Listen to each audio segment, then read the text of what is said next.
Quinta-feira, 19 de junho de 2025, 4h50 da tarde. Deixa eu recuperar algumas coisas, gente, porque o canal já tem alguns anos, na verdade tem 20, já tem 20 anos, né? E da mudança dele para se engajar na filosofia política, ele já tem aí uns 5, 6 anos. Então, às vezes é importante retomar algumas coisas da orientação do canal, da esquerda reflexiva.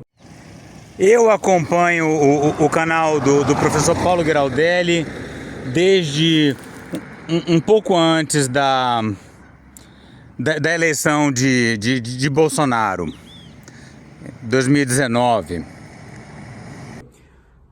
Porque o público às vezes se perde porque não acompanha muito ou acompanha, né, intermitentemente.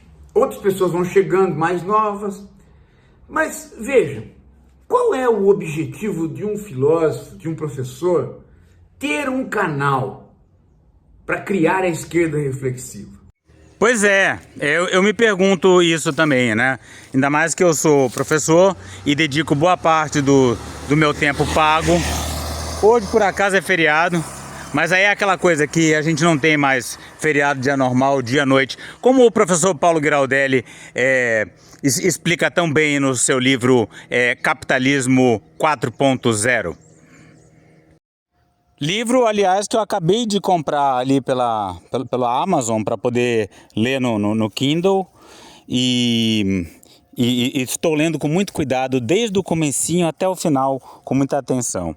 Mentira, eu já fui logo pro final, porque eu sou enxerido. Não é entretenimento, não é ganho de dinheiro, não é querer aparecer, tudo isso, gente, é completamente coisa passageira. Passageiro e às vezes inexistente. O cara que fala que ganha dinheiro com o canal, ele tá fazendo alguma porcaria. Eu já ganhei 2 dinheiro. O primeiro eu usei pra castrar a cachorrinha, a coisinha, né? O segundo caiu na conta e eu nem vi. A gente faz aqui um trabalho que é para ficar. Por isso que ele está associado ao crescimento de vocês e por isso que ele está associado a livros que a gente publica. Então ele é a continuidade de um trabalho de um professor que quer transformar a sociedade e eu tenho absoluta certeza que vocês que me escutam, 90% quer transformar a sociedade, quer eliminar injustiças sociais, senão não estaria aqui. Então, eu reproduzo muito vídeos do professor Paulo porque eu gosto muito sempre, mas esse específico é importante para mim porque chega um momento do vídeo, vocês vão ver mais adiante, que ele dialoga diretamente comigo e de uma forma muito profunda e correta e verdadeira. Então, eu resolvi não cortar nada desse vídeo, só que o vídeo original do professor Paulo tem 30 minutos. E eu não vou cortar nada, porque não tem nada para ser cortado, né? É o vídeo inteiro, né? Quem quiser veja no coisa dele, mas quem quiser ver junto comigo, aqui vai ficar meio longo, meio arrastado, né? Pode ter alguma coisa meio caótica e desnecessária no meio, porque eu vou fazendo e vou cuidando da minha jardinagem. Sei lá o que eu vou encontrar aqui, né? Mas vamos escutar. Isso é só para dizer porque que eu vou deixar longos trechos do professor falando e eu vou aparecer o mínimo possível, porque senão o negócio vai ficar com mais de 1 hora. Então, dentro desta perspectiva, posto isso, qual é o trabalho que nós fazemos aqui? Dar e pedir razões. Veja, a filosofia ela brota de uma busca de fundamentos, quando você se lembra que Platão e Aristóteles estão no início da filosofia. Platão, ele é canonicamente, pelo menos o Platão canônico, aquele que a gente ensina nas escolas, né?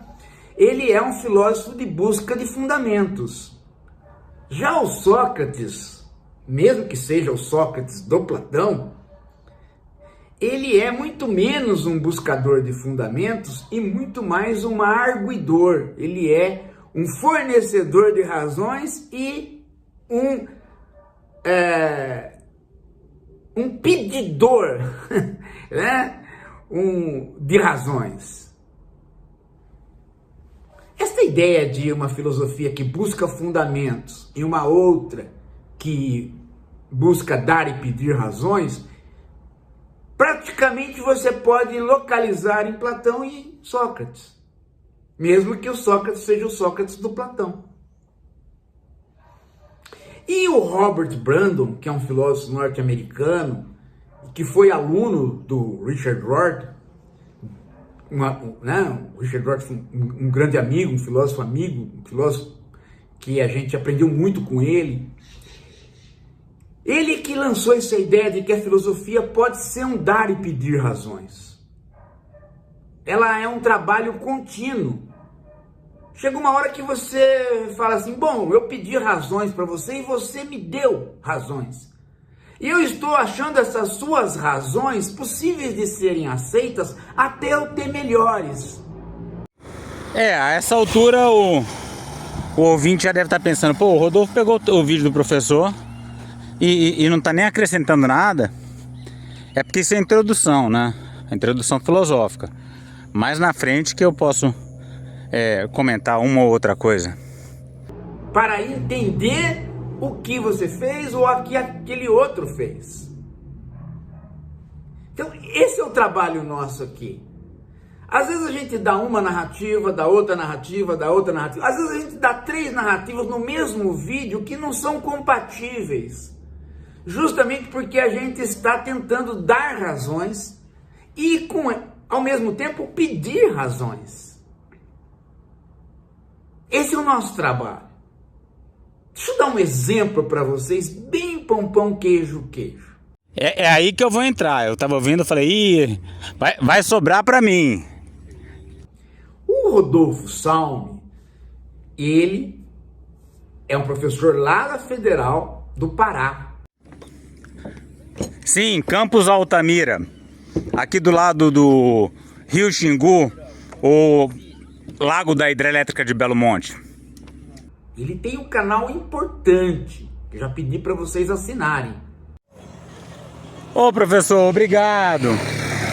Não, eu devo esse canal aí com 7 mil inscritos agora ao professor Paulo, que vem me apoiando muito todos esses anos. Aliás, ele que falou, não, foi a Mariângela, vamos ser justos. Eu assinei uma vez o Twitter para poder botar vídeo longo, ela falou, não é no Twitter que põe isso, tem que ser no YouTube. E o professor Paulo ajudou esse canal a crescer, porque com a minha baixa audiência fica difícil ir pra frente. Professor Rodolfo, não é que seu canal é chato, mas às vezes eu fico, sei lá, 2 semanas sem ver, e aí quando eu vejo de novo é a mesma coisa. Ai, não sei o que, Belo Monte, ai, B319. Sabe aquelas novelas que você pula um monte de capítulo e não muda nada? O canal Rodolfo Salme, de cidadania, lida com a Amazônia, lida com indígenas, lida com a questão do desmatamento. E o Rodolfo tem uma interlocução, às vezes muito mais com a Mariângela do que comigo. É no grupo do Zap, né?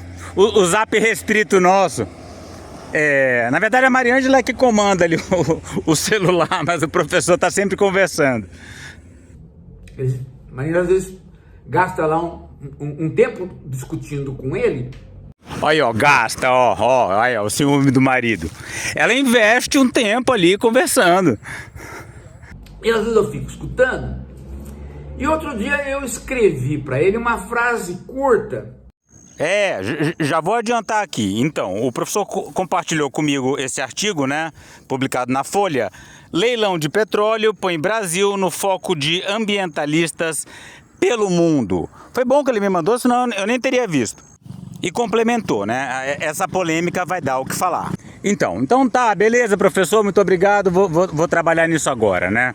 O professor Paulo, ele sabe muito de internet, sabe muito de YouTube, né? Eu sou um mero iniciante junto dele. Então eu ouço muitos conselhos e de fato o assunto era fundamental. E aí eu publiquei o seguinte vídeo com a seguinte capa. O Brasil torna-se um mega vilão da queima de petróleo às vésperas da COP30. E aí na hora de escolher a capa, né? Eu acho que eu acertei em metade, né? Aqui no canto direito eu boto a capa daquele livro de Monteiro Lobato, o Poço do Visconde, né? Essa obsessão pelo petróleo. E aí eu acho que eu desagradei mais alguns na parte esquerda, onde eu escolhi um Lula trolando. Sabe aquela foto, né? Aquela foto, vocês estão vendo aí com aquela linguinha de fora, como quem fala, ó, trolei vocês, né? Porque é assim que eu me senti, né? Porque Lula, eu tive a esperança, né? Nessa última eleição. Eu falei, não, Lula vai voltar diferente, porque a cadeia, porque não sei o quê, porque os tempos mudaram. E novamente não voltou diferente, né? E eu espalhei um pouco essa coisa. O pessoal falava, não, Rodolfo, você vai quebrar a cara. Eu falava, não sei. E esse foi o meu discurso para defender o voto em Lula já no primeiro turno, nas últimas eleições. Agora eu vou ter que rever as minhas narrativas, né? Mas o vídeo do professor Paulo tá aí justamente para isso, para nos ajudar. Ele estava lá fazendo uma reclamação em relação ao Lula, dado que o Lula tem incentivado a prospecção de petróleo na Amazônia, né, nas bacias amazônicas, que o próprio IBAMA condena. Então... mais do que isso, botou todo o petróleo nosso para vender, né? Como o professor Paulo bem vai comentar, botou tanto que nem o capitalismo pôs tanta fé nesse petróleo e muita coisa não foi comprada. Rodolfo estava lá, exacerbado contra o Lula. Lula, ladrão, seu lugar é na prisão! Lula, ladrão! E aí eu escrevi uma frase para ele. Rodolfo, nós precisamos entender ou compreender as razões do Lula. E aí passou, né? Igual o mestre dos magos, né? Que solta aquele enigma e desaparece. E eu fiquei ali pensando, temos que compreender as razões do Lula, né? Quais são as razões do Lula? O negócio foi ficando na minha cabeça. Como que eu escapo dessa caverna do dragão? De repente eu escutei ele conversando com a Mariângela e ele estava lá dizendo desta frase minha e comentando da seguinte maneira. As razões do Lula, tá certo, o professor tá certo, a gente tem que compreender. E aí ele soltou as razões do Lula. São razões eleitorais, ele quer se eleger e patati patatá. Não! A essa altura nós já estamos dialogando com duas pessoas. É o professor Paulo perto do microfone e a Mariângela lá longe. Por isso que eu vou ter que subir todo o som do vídeo. Não! Essa é a opinião do professor. Entendeu? Não! Essas não são as razões do Lula. Aí é que tá. Aí é que você tem que ter o trabalho da filosofia para ver se aquilo que você diz que são as razões de determinada pessoa são mesmo as razões dela.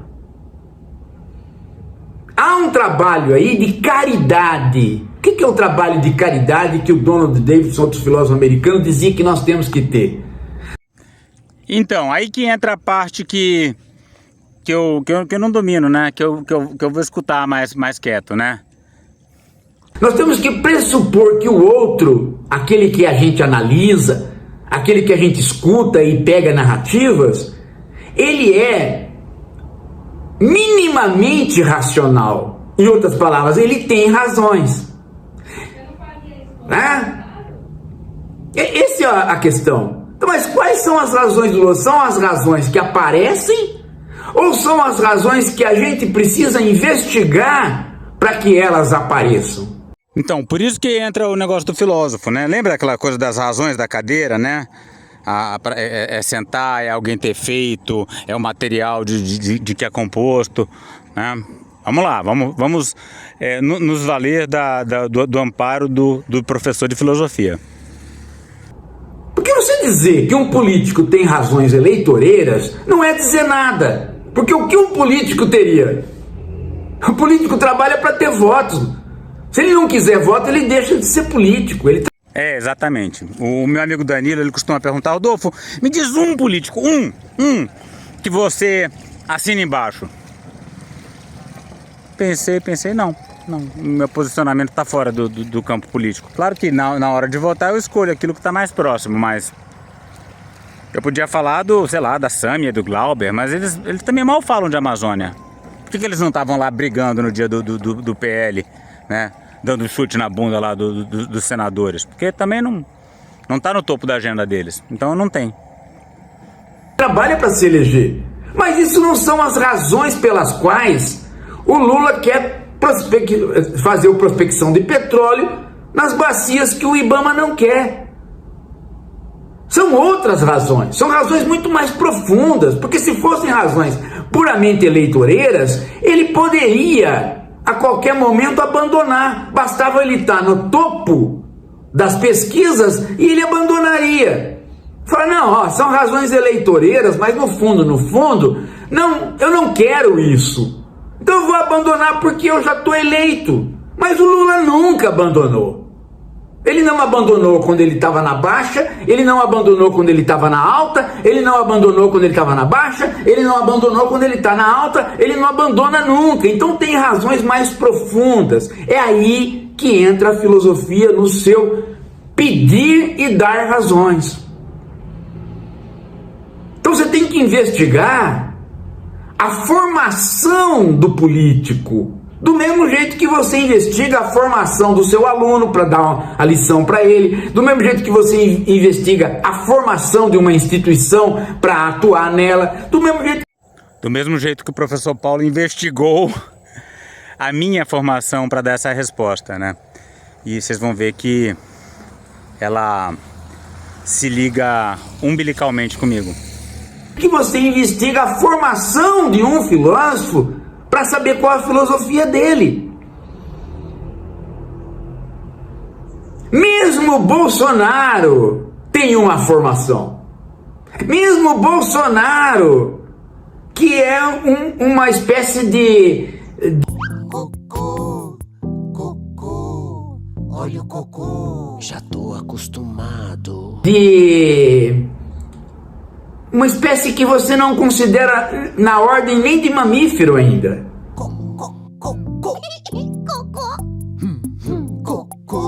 Então, é anterior.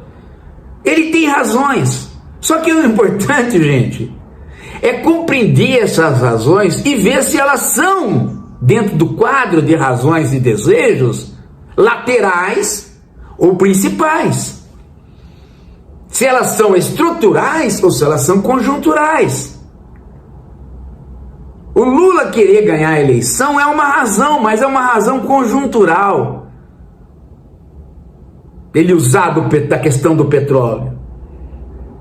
É uma razão conjuntural. Ele está aliado com quem quer fazer o chamado desenvolvimento da Amazônia.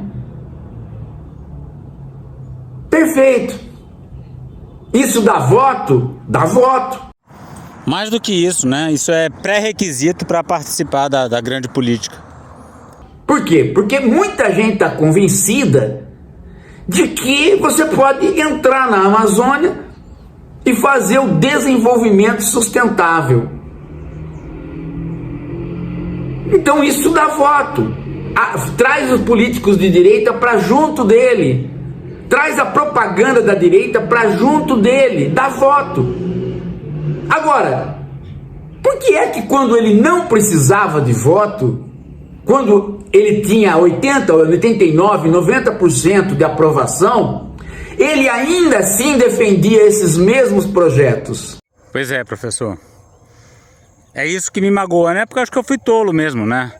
Porque eu achava que ele estava falando da BR ali nas eleições, antes Porque ele precisava falar da BR, senão ele ia perder em Manaus.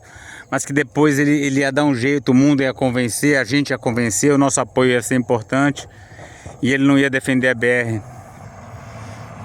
Mas foi só ganhar para tudo continuar como sempre, né? Lula 3 é uma continuidade de Lula 1 e Lula 2, né? Aquele Lula que fez Belo Monte aqui na minha frente, né?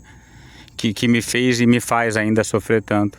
Mas também é o Lula que fez o Reúne e por isso eu sou professor da Universidade Federal do Pará, porque senão eu possivelmente não teria emprego, sei lá o que seria de mim. Por que ele não cedia para uma crítica de esquerda quando ele podia? Porque há razões mais profundas, há razões de formação da pessoa Lula, do político Lula. E onde é que está esta formação? Nos livros? Não! Está na fala dos autores dos livros. O Lula, quando ele quer aprender algo, ele chama a pessoa para ouvir esta pessoa. O Lula não tem uma formação do Sudeste, ele tem uma formação do Nordeste. A cultura oral é muito forte no Nordeste. Escutar, conversar. Isso que faz do Lula um cara que saiu da fábrica e foi para ser presidente. Ele capta, ele aprende muito na cultura oral. Então, às vezes ele chama um cara e ele fala pro cara, ó, me conta sobre isso. E o cara explica para ele. E foi assim que o Lula foi se formando. Ele fazia N reuniões de economistas para entender o funcionamento da economia. E dentro desse quadro, ele ouviu muito algo que já estava presente na família dele. Aí nesse ponto, por um instante, eu fiquei na dúvida se ele estava falando na família dele do Lula ou da minha. Vou explicar por quê.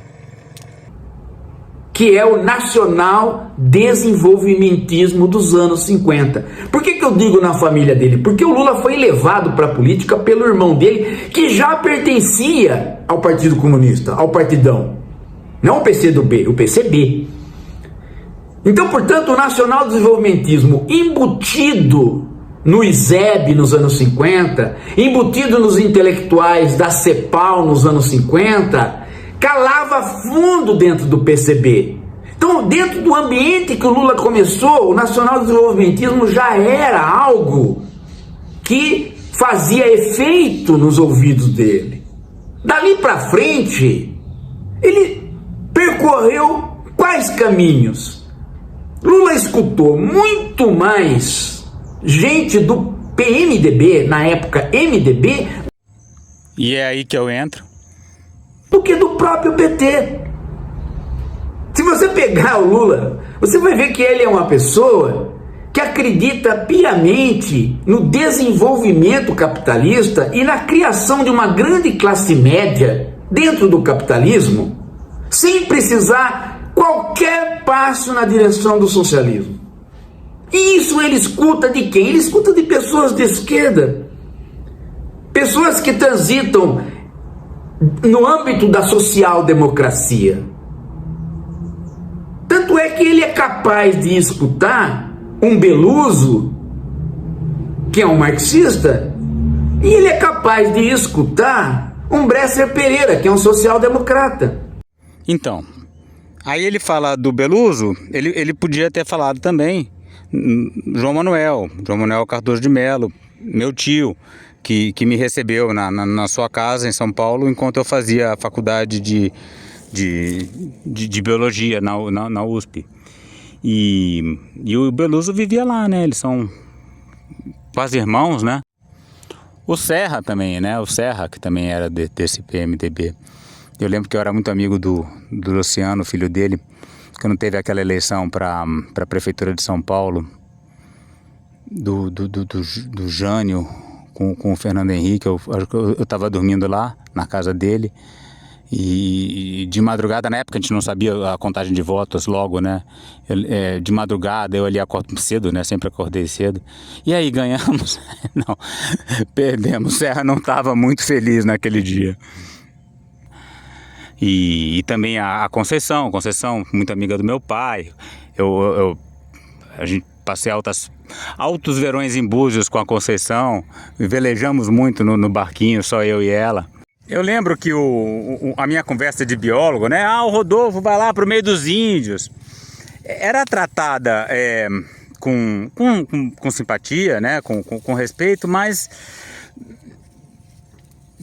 não era uma questão central, né? As grandes questões eram os assuntos que eles tratavam, que não passava muito por a Amazônia como santuário. Enfim, então é uma conversa que é ontogenética minha também. Por quê? Porque o que está na base é a ideia da industrialização, da urbanização. Sim, e para ser justo, meu pai falava muito na diversificação das funções, né? Sobre o trabalho, né? E que é o oposto do que está acontecendo agora, porque o que a gente tem aí agora é a homogeneização, né? A gente só tem o agro, só tem a soja, aqui só tem a hidrelétrica, né? Então, meu filho não vai conseguir um emprego que preste aqui em Altamira, a não ser que ele vai fritar hambúrguer. Eu não quero isso para ele, por isso que ele vai ter que ir para o Rio de Janeiro. A partir do ano que vem, eu já estou frequentando mais. Do desenvolvimento, se esse desenvolvimento vai atingir a Amazônia, vai transformar a Amazônia num São Paulo cheio de indústrias, é o que ele entende como o progresso. A Conceição falava muito disso, né? Da integração, da eliminação das diferenças, né? Ao longo do território, apesar de gostar muito dela, é o oposto do que eu penso, né? Quer dizer, eu quero que tenha oportunidades especializadas aqui na Amazônia, mas não na mineração, não na soja, mas na recuperação florestal avançada, né? Nas técnicas, na biodiversidade. Então, eliminar as diferenças nesse sentido. Integração no sentido internetico, mas não no sentido das estradas. Mas isso não estava assim, claro, nos anos 80 e 90. Quer dizer, não estava claro para esse pessoal mais velho, né? De quem o professor Paulo está falando, que participou da formação do Lula. E de certa forma, da minha também. Mas aí eu já era um opositor, eu ficava escutando aquilo falando, meu Deus, não pode, tem que preservar. No passado, havia até uma crítica de esquerda ao progresso, agora não há mais. Todas as pessoas se dizem progressistas, menos nós. São idólatras do progresso. É uma vertente do século XIX, positivista, às vezes marxista. Isso está dentro do nacional-desenvolvimentismo. Até a própria Marina, às vezes ela resvala por esse discurso de tão forte que ele é, dentro da social-democracia e dentro das esquerdas que sobraram. Às vezes o PSOL destoa um pouco disso. Sim. Inclusive foi na casa do meu tio que eu conheci o Plínio de Arruda Sampaio, fundador do PSOL. Esse sim era um que eu escutava achando lindo do começo ao fim, sem tirar nem pôr. Que me levou a escrever artigos no Correio da Cidadania e até hoje, agora eu estou aqui falando sobre esse tipo de coisa, agora no YouTube. Raramente, mas logo as próprias lideranças, quando elas vão ficando mais bem votadas, elas são ganhas por esta hegemonia do pensamento social-democrata dentro das esquerdas. Então o Lula ele acha perfeitamente que desenvolvimento é algo do tipo, ora, vamos ter lá na Amazônia, né, o hospital, a escola. Mas quando você põe o hospital e a escola, pelo modelo capitalista, também vão outras coisas. Vai a Starlink do Elon Musk. Starlink do Elon Musk. Vocês sabem que daqui a 2 semanas eu estou viajando para a terra indígena Kayapó. E a gente vai subindo o rio, assim, distante de qualquer estrada, de qualquer carro, assim, como num mundo perdido. Aí de vez em quando você olha na aldeia e vê a anteninha da Starlink do Elon Musk. É uma alegria. A primeira coisa que a gente faz quando chega na aldeia agora não é dar bom dia, não é falar com o cacique, é perguntar qual é a senha da internet. Aliás, dia 25 de julho, no lançamento do livro do professor Paulo Giraldelli, eu vou participar lá de dentro da terra indígena Kayapó, graças a Starlink do Elon Musk. Vai o tráfico, vai a mineração ilegal, vai todo o capitalismo. O capitalismo nunca vai apenas com o dedão do pé. O capitalismo é uma coisa que você fala assim, eu gostaria muito que o meu país tivesse um cadinho de capitalismo. Dançou, meu filho. Por quê? Porque um cadinho significa que vai entrar tudo. O capitalismo é o regime que nunca põe só a cabecinha. É isso que você tem que entender. Ele vai inteiro. Não existe meio capitalismo.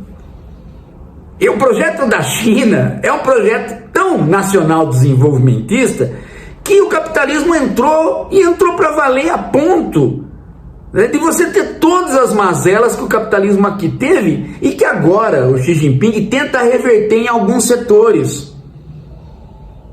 Inclusive, no setor de diminuir as horas de internet das crianças. Então, achar que nós vamos fazer um desenvolvimento sustentável na Amazônia, achar que você vai entrar ali e não vai destruir, quando você faz uma BR...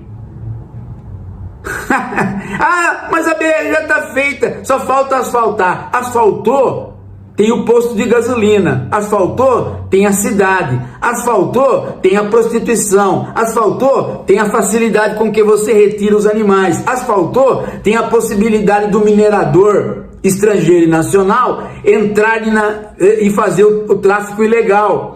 Então, como eu falei para vocês, fiz a graduação ali no Instituto de Biociências em São Paulo, na casa dos meus tios, e depois fui fazer o doutorado na Inglaterra, porque eu queria estudar a terra indígena Kayapó, que é isso que está longe, é além da estrada, é além de tudo isso que o professor, é além do capitalismo, Claro que agora ele está chegando cada vez mais, E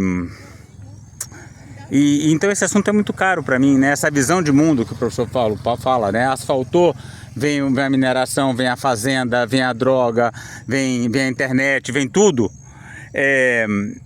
Ninguém fala com essa clareza que ele fala. Eu não encontro um discurso tão sincero em lugar nenhum na internet em relação a isso. E por isso que meu trabalho é tão ligado ao trabalho do professor Paulo. Tudo vem. Aí você fala, mas vai junto o cálculo do IBAMA a respeito do impacto ambiental. Vai nada, porque o IBAMA já negou que tenha possibilidade de fazer essa prospecção nas bacias que foram postas agora em leilão. Aliás, um leilão que o mundo, mesmo sendo capitalista, não concordou. Por quê? Porque só 20% do leilão foi realmente abocanhado por empresas. As próprias empresas começam a achar que o presente foi demais. As próprias empresas começam a achar que é muito capitalismo, porque não quiseram. Porque talvez fazer a prospecção de petróleo ali dê mais trabalho para as empresas conseguirem crédito no mercado europeu do que elas em primeiro momento teriam, dado que o mercado europeu já não está mais preocupado com o capitalismo, ele está preocupado com a sobrevivência do capitalismo. E a sobrevivência do capitalismo implica uma diminuição de emissões de gases. Porque a sobrevivência do capitalismo implica na sobrevivência de todo o planeta. Então você começa a ter uma consciência ecológica que atrapalha os desejos do capital. Mas isso não chegou aqui. Chegou aqui nos grupos periféricos. Isso quando bate no Lula, ele olha no espelho e fala, bom, ele não consegue pensar outro mundo que não aquele mundo para o qual ele chegou. Ele chegou passando fome. Ele chegou em São Paulo o salvou. Então, isso é importante. O Lula vem do sertão, o sertão é duro, né? Chico Mendes vem da Amazônia e a Amazônia é farta, né? É muita fruta, é muito açaí, muito peixe. Por isso que Chico Mendes e Lula têm visões de mundo diferentes. Chico Mendes ama a floresta, Lula ama o desenvolvimento industrial. E ele acha que é isso. Ele acha que é isso. Por isso que para ele nunca foi nenhum problema pegar o Haddad e juntar o Haddad com o Maluf. Porque era fazer obra pela cidade de São Paulo, com uma visão social que o Maluf não tinha, mas que perto do Bolsonaro até tinha. Então, essas são as possíveis razões do Lula. Agora, então, isso obriga o quê? Obriga a pessoa a ir lá atrás, nos anos 50, para estudar o nacional-desenvolvimentismo e ver como que o Bresser reestruturou esta doutrina que ele chama de novo nacional-desenvolvimentismo. E que tem um seu viés pela direita.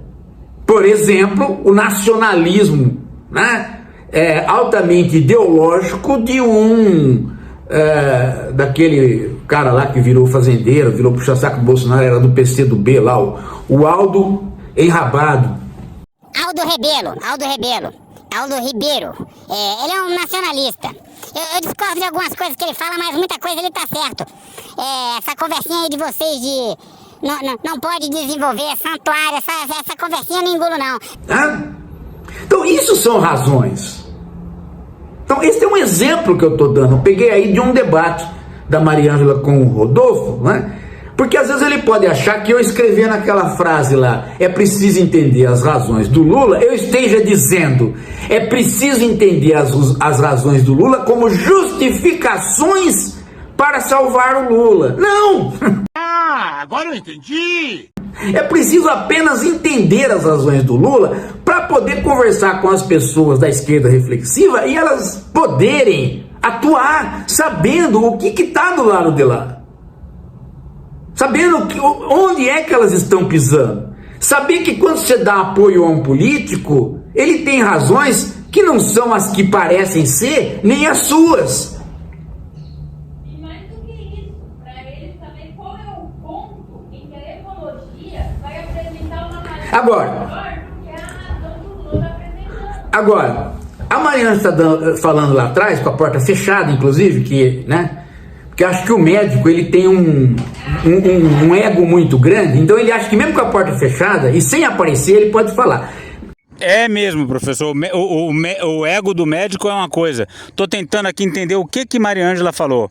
Mais do que isso, para eles saber qual é o ponto em que a ecologia vai apresentar uma maneira Agora, para ele saber qual é o ponto em que a ecologia vai, aí depois eu não entendi mais nada. tudo bem, eu já escutei. E ela tem razão. Ela tem razão. Ela tem razão por causa do seguinte: a ecologia, que é o que ela está falando lá, a ecologia. Sim, a ecologia que é a minha ciência, né? É nela que eu fiz meu doutorado, é ela que eu ensino aos meus alunos. Aliás, vai chover, hein?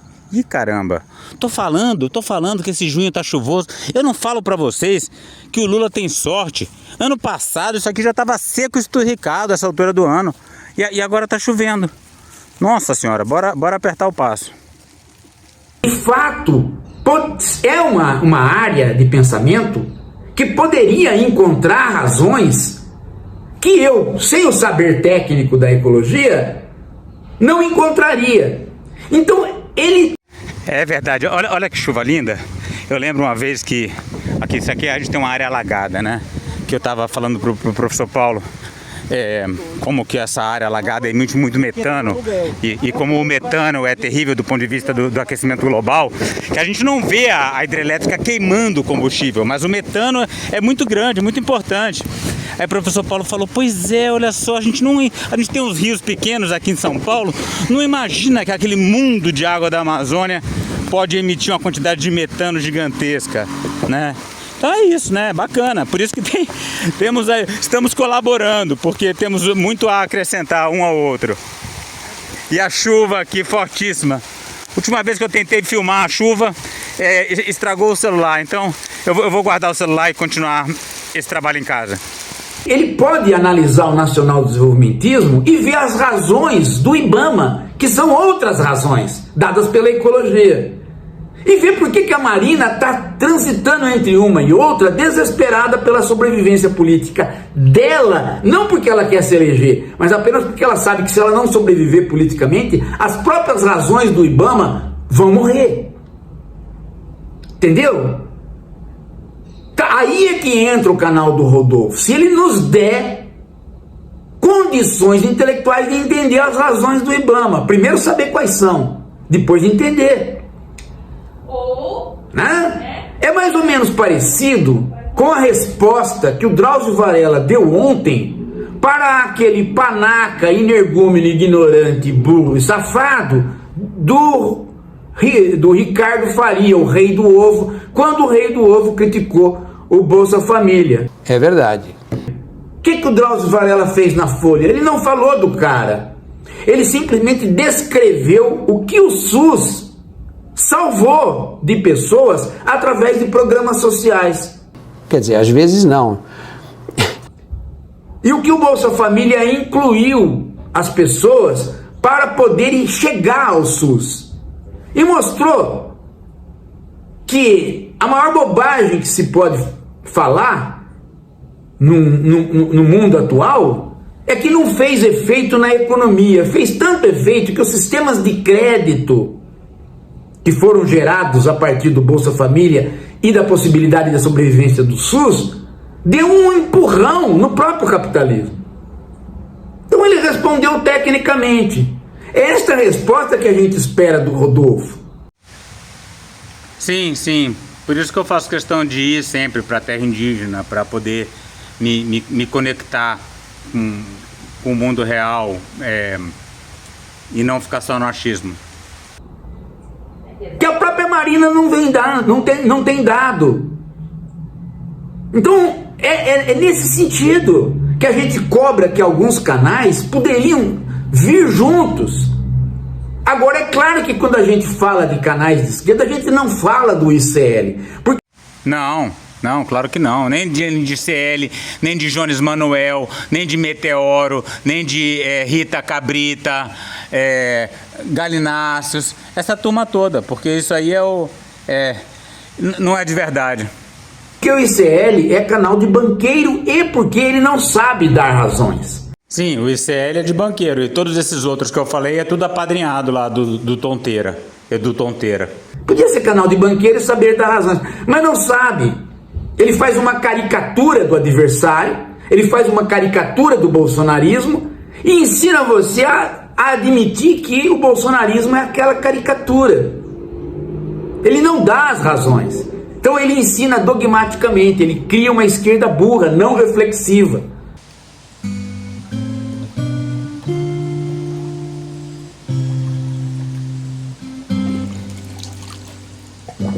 Oi. Qual o nome dele mesmo, Janja? É Robson Salame. Aqui é Robson Salame. E eu queria dizer que eu gosto do Eduardo Moreira. Quando finalmente a gente tem um banqueiro do bem querendo nos ajudar, inclusive a ganhar dinheiro, a gente vai ficar detonando?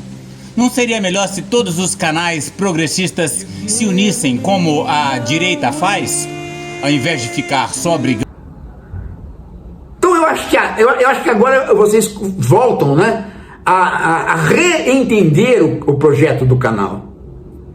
E daí a nossa preocupação em fazer os grupos de estudo na base da leitura de livro. Então você vai pegar o Capitalismo 4.0 que a gente está publicando e vai fazer o seu grupo de estudos aí. Ah, sim, eu já criei meu grupo de estudos. Ele se chama Capitalismo Selvagem, né? Específico para estudar o capitalismo 4.0 sob a perspectiva ecológica. Olha, ele já tem 7 membros, olha, só gente do mais alto nível. Não estou fazendo propaganda não, porque eu não quero que cresça. Se crescer demais, atrapalha. De que maneira você começa? Você começa convidando pessoas para ler o livro juntos e tomar nota, para poder chamar uma live conosco. Primeiro compra o livro, né? Eu comprei na Amazon, você baixa, você tem Kindle, se não tiver Kindle você pode baixar o aplicativo do Kindle no celular, compra na Amazon. Apenas R$24, o mesmo preço de 1 litro de açaí. Ou então vai na Cefa, né? Ou então escreve lá pro professor, pra Maria Ângela, dá seu jeito. Aí a gente faz a live específica para cada grupo de estudos. Ah, com certeza, a live do nosso grupo Ambiente e Cidadania vai ser a melhor. Ó, a Maria Ângela fica fazendo bullying que o meu tanque tá muito verde. É que eu cortei umas árvores aqui em cima, aumentou a insolação, tá verde mesmo. Agora é só quando as árvores crescerem. Mas os peixes não ligam não. E também não faz mal também não. Bom, para facilitar... Posso falar uma coisa? Para facilitar, eu vou colocar aqui o próprio QR Code aqui, né? Para você pegar o livro na Amazon. Porque assim você está assistindo o vídeo, está entendendo a proposta e já pega o livro e já começa o grupo de estudo. A Maria Ângela lá atrás, agora ela abriu a porta, né? Ela já está falando mais próximo. E ela falou, posso falar uma coisa? Né? Ela ia falar essa coisa, você falando, deixando, não deixando. Então, chamamos ela para falar a coisa. Fale a coisa, Maria Ângela. Doutora Maria Ângela. Doutora Maria Ângela Cabelo Guiraldelli. Tudo isso pro Rodolfo. Ah. Não falar mais que essa é a sua opinião. Ah, mas aí eu, do alto da minha baixa estatura intelectual, recorro a Guimarães Rosa e com a citação: pães ou pães é questão de opiniões. E é a opinião dele, tal coisa. Ninguém tá aqui no canal do filósofo, ninguém é da esquerda reflexiva pra saber a opinião pessoal. Não. Se não tivesse razão. E a gente também não quer saber qual a opinião. Quem dá opinião é a Cuca. A Cuca dá opinião. A Cuca Pondé. Como é que ela faz? Eu acho que... Aí põe um charuto na boca, vira. Eu acho que... Põe outro charuto na boca, vira. A gente não quer achar, a gente quer entender. Ela acha muita coisa. O que ela não acha é que ela é uma sionista, Quer reflexão. assassina, protetora de Israel. Porque ela tem bens lá em Israel. A Cuca. Entendeu? Então aí é outra coisa. É uma Cuca nojenta. Bem, é isso, gente. Pegou o código aqui, vai montar o grupo de estudos, montou, tem questões, já chama uma live, passa um e-mail, passa um toque. Ó, vamos fazer uma live. Fazemos específico para você. Ah, professor, mas e eu que não fiz a live, agora só que eu vou começar o livro 20 dias depois do primeiro grupo? Não tem problema. A gente faz uma live para você também. Entendeu? É assim que vai funcionar a coisa, gente. É por qualidade e não por quantidade. Hoje tem a Marcha de Jesus. Quantidade a direita tem. Tá cheio de gente lá na Marcha de Jesus gritando Jesus com a bandeira de Israel, ou seja, com um povo que além de ser assassino, ainda por cima não acredita em Jesus. Então, né, é aquilo que... Agora, por que isso? Porque eles são tontos? Não. Eles são tontos por outros motivos. Aí vamos descobrir as razões? Tá dentro de outro livro. O Semiocapitalismo. Esse eu tenho no papel. Ele e o Subjetividade Maquínica.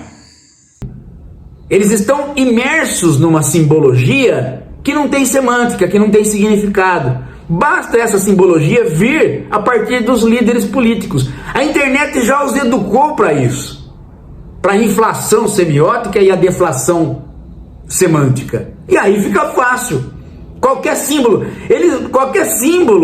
vindo pelos líderes é símbolo. Se eles colocarem um grande pênis junto com a bandeira de Israel e o Bozo e o Tarcísio abraçarem, eles vão aderir àquele símbolo. Vão. O Bozo, por exemplo, ele simboliza o corno do Brasil. E eles gostam. Por quê? Porque eles não estão vendo ali o significado do corno, o homem frouxo. Eles estão vendo só o símbolo. O significado desapareceu. Este é o mundo virtual. Este é o mundo virtual que está operando e que agora é o mundo real. Está no Semiocapitalismo, outro livro. Ou seja, eu estou dando razões e estou aberto para vocês darem a sua. Agora você chega para o cara, é só burrice. Você não deu razões. Você não deu razões. Uma pessoa é burra, mas ela tem razões para ser burra. O burro de hoje não é igual ao burro de ontem. O burro de hoje, ele tem 20 anos de uma infosfera de inflação semiótica.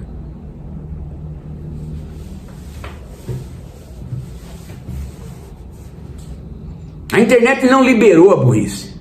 A internet produziu um outro tipo de burrice. You talking to me? You talking to me? Well, then who the hell else are you talking? You talking to me? Tá aqui o QR Code, pega lá. Daqui a pouco a gente volta. O professor explicou sobre a importância de fornecer razões. Entendeu por que as pessoas tomam certas atitudes. E, para deixar bem claro o teor da nossa conversa, como é que você vai aplicar isso, né, no seu canal? Porque é engraçado que eu entrei no vídeo para pontuar essa parte que você entrou no chat. A primeira mensagem foi: ainda não estou entendendo, né, qual é o nosso papel. Então, veja só, o papel é, a partir do momento que você entende as razões, o que eu espero de você é que você forneça a razão técnica melhor do que a razão de um desenvolvimentismo, de um progressismo que não se importa com a floresta. Então, essas coisas, esse tipo de debate, ele vai aparecer em outras áreas, né? Na área da saúde, né, principalmente, que é a pessoa jura de pé junto que aquilo é o melhor para todos, para ela mesma, e etc. E às vezes não é, e a gente tem que entender qual que é a razão dela e mostrar que há uma razão melhor, há uma narrativa melhor, algo melhor que a gente pode fazer politicamente, etc., para resolver uma situação, melhorar a vida das pessoas, tá? Tudo isso foi para deixar, assim, porque quando a gente escuta algo que a gente não considera verdadeiro, ou a gente considera um erro, né, mesmo uma ideia errada do que está acontecendo, a gente precisa falar, né? Então, quando eu vi você falando que não concordava com a opinião do professor, ou colocando o trabalho como uma opinião, que a sua opinião sobre o Lula, achei que não é essa a nossa proposta.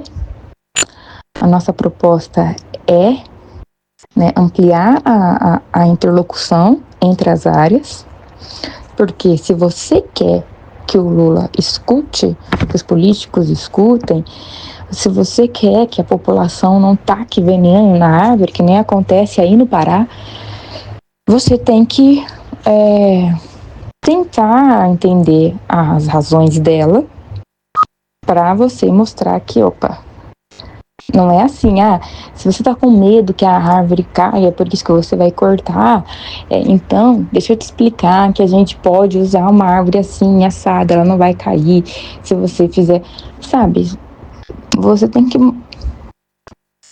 Esse mecanismo que o professor coloca para você, e o que ele escreveu para você, você tem que entender as razões, não é para você justificar ficar ameno, tipo, passar pano. Obviamente que não.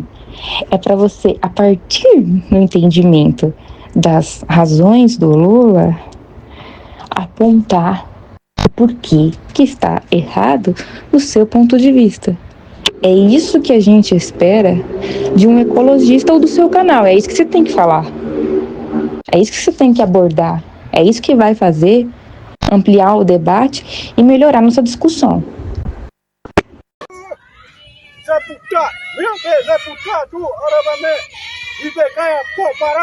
Para saber mais e participar dessa luta radical pelos povos indígenas, a floresta tropical e a biodiversidade de modo geral, inscreva-se no canal, deixe seu like e comentário.